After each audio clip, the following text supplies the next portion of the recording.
Sila Yoma Salor. Halo.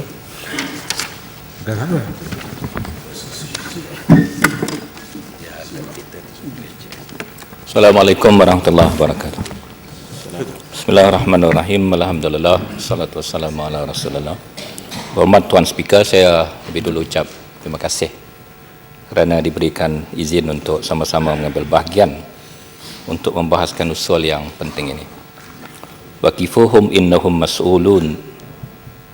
Hentikanlah mereka untuk mereka disoal siasat atas tanggungjawab yang telah mereka abaikan di atas muka bumi dulu.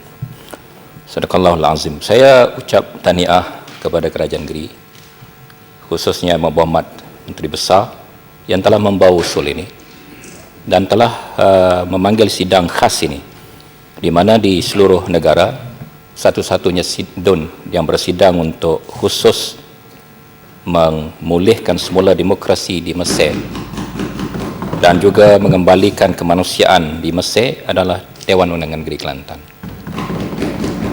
Dan saya yakin bahawa sidang khas ini dipanggil bukan untuk satu pertunjukan biasa, tetapi sebagai satu tanggungjawab di sisi Allah SWT, yang mana telah disebut oleh Ahmad Muhammad tadi. Yang pertama, asas yang telah digunakan oleh Kerajaan Negeri untuk membawa usul ini, yang pertama adalah asas tanggungjawab kemanusiaan.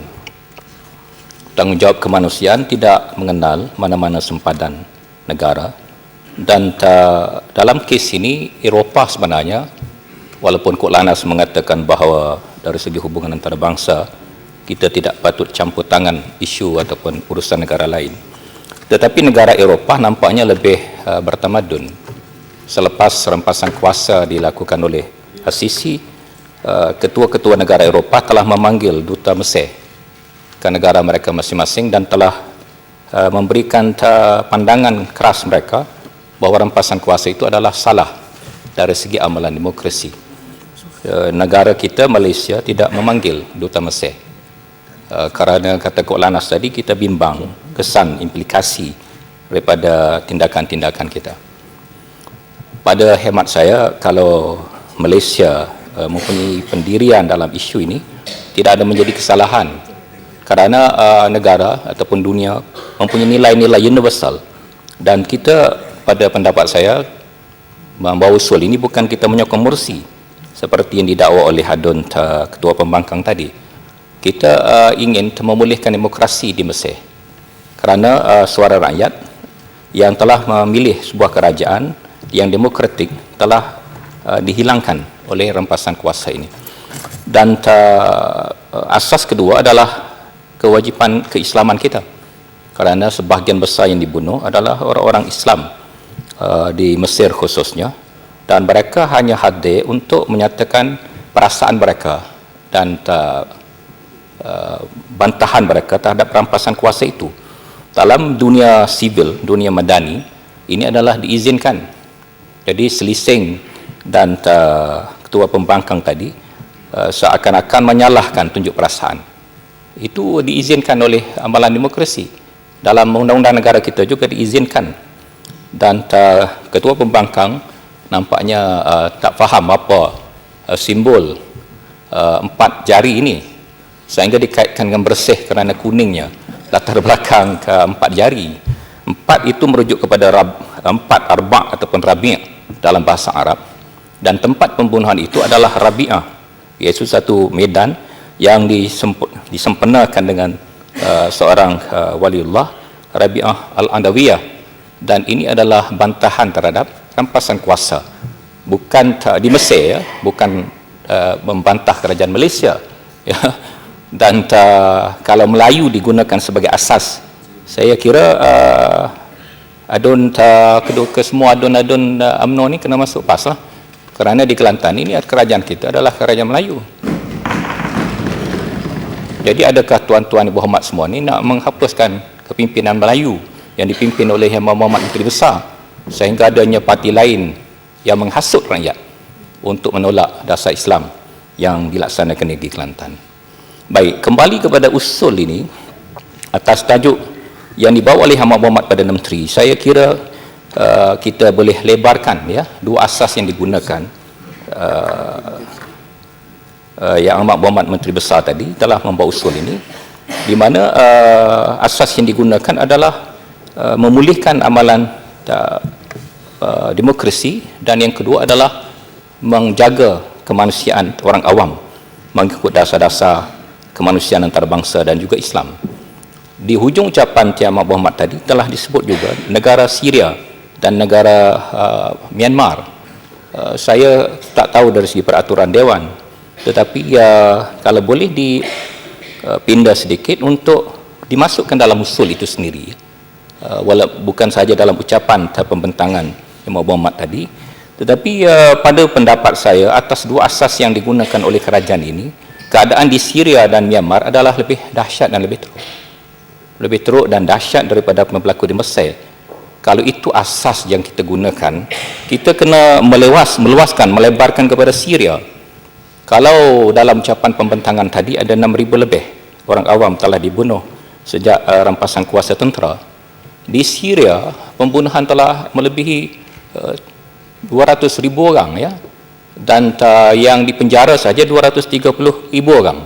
Rumah-rumah yang dirobohkan kerana dibom, diserang dengan mortar adalah 3 juta buah rumah. Semuanya adalah milik orang awam. Dan yang penting pada pendapat saya adalah apa yang berlaku dalam 10 hari lepas di Ghouthah, di mana pihak tentera Bashar telah menggunakan senjata kimia dan telah membunuh 1,600 orang dalam masa setengah jam, termasuk kanak-kanak. Dan kalau kita lihat video dalam YouTube, pembunuhan kanak-kanak ini adalah sangat menyiksakan dan menyedihkan, di mana sebagian mereka kelemasan kerana tidak dapat bernafas, dan kemudian budak-budak kecil yang masih tidur terbunuh. Dan sebelum daripada itu berlaku kekejaman yang lain.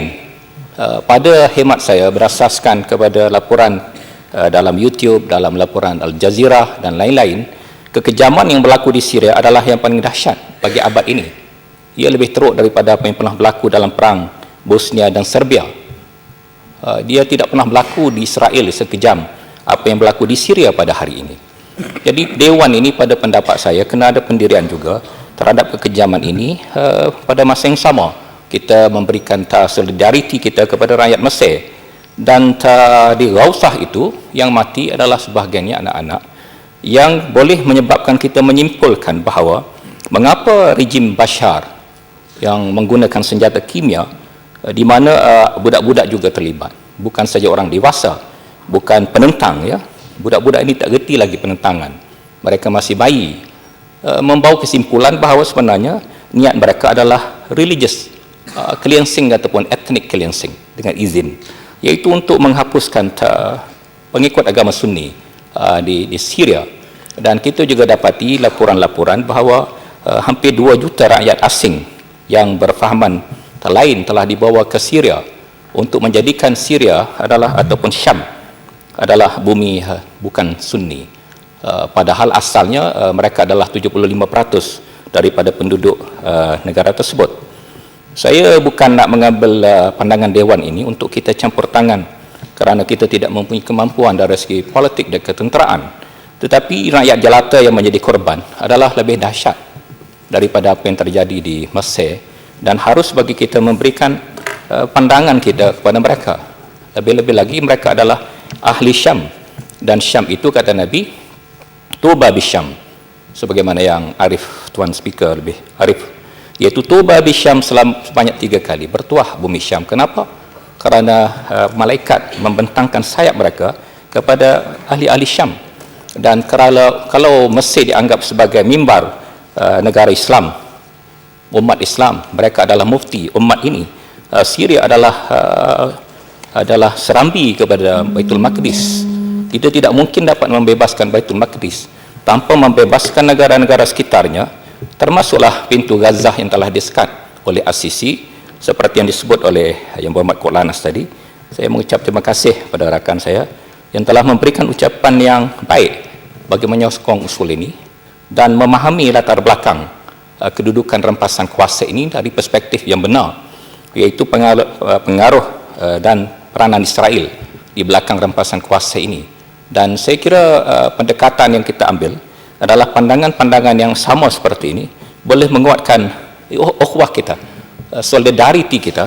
Dan dalam kes Syria ini, saya nak menggunakan pengaruh yang berhormat rakan saya daripada Kok Lanas dan lain-lain untuk menyampaikan kedudukan masalah orang-orang Syria yang datang ke Malaysia. Hampir 500 keluarga. Mereka tidak diberikan kemudahan visa dan mereka diminta pulang, ya.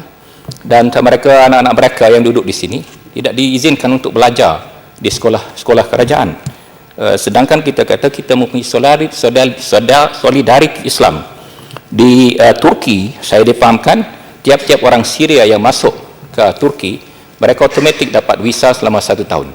Dilonggarkan peraturan visa biasa, dan semua anak-anak orang Syria yang masuk ke Turki diberikan kemudahan sama seperti rakyat Turki.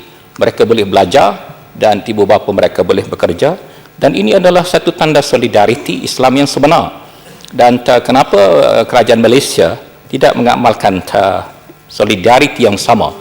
Saya berharap kerajaan negeri dan juga pembangkang rakan-rakan kita dapat menyampaikan isu ini kepada pihak berwajib negara kita, supaya rakyat Syria yang berlindung sementara, kalau masa zaman Tun Dr. Mahathir dulu, orang-orang Bosnia, anak-anak Bosnia diberikan perlindungan di Malaysia, dan mereka bukan nak menetap di sini, mereka akan kembali semula ke Bosnia bila negara mereka aman. Begitu juga dengan rakyat Syria, mereka bukan nak jadi rakyat Malaysia, mereka hanya duduk sementara kerana ancaman yang berlaku di negara mereka. Serangan yang dilakukan oleh Bashar tidak mengenal mana-mana tempat. Walaupun di kampung itu tak ada rusuhan, mereka dibom. Mereka menggunakan Sukhoi untuk mengebom kampung-kampung. Dan ini tidak pernah berlaku dalam mana-mana negara di dunia ini, di mana kerajaan sendiri menggunakan segala kemudahan senjata yang kerajaan ada untuk membunuh rakyat mereka. Dan oleh kerana itu, kita kena simpati dengan sepenuh-penuhnya kepada ahli Syam ini, dan intimak kita ataupun solidariti kita dengan ahli Syam insya-Allah akan diperhitungkan oleh Allah SWT, seperti ayat yang telah saya bacakan tadi, termasuk ayat-ayat lain yang kita telah fahami, innamal mu'minuna ikhwah, dan sabda Nabi bahawa umat itu adalah satu jasad.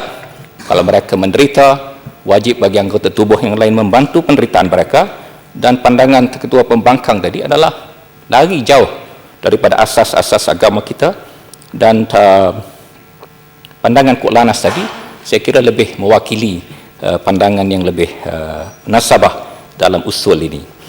Begitu juga dengan kes di Myanmar yang hormat Tuan Speaker, keadaan yang berlaku di Arakan adalah sangat dahsyat. Mereka telah dibunuh kalau mereka tak ingin keluar daripada bumi Arakan, dan orang-orang agama di sana dibekalkan dengan senjata. Mereka boleh membunuh orang-orang yang membasuh muka mereka 5 kali sehari, ya. Asasnya adalah kalau siapa basuh muka 5 kali sehari, mereka boleh ditembak oleh mana-mana rakyat yang lain, dan mereka dihalau daripada bumi Arakan, dan isteri perempuan mereka dirogol. Dan Arakan sangat dekat dengan kita, lebih dekat daripada Mesir, dan kerana itu kalau pandangan kita boleh sampai ke Mesir, wajib juga bagi pandangan kita singgah di Arakan.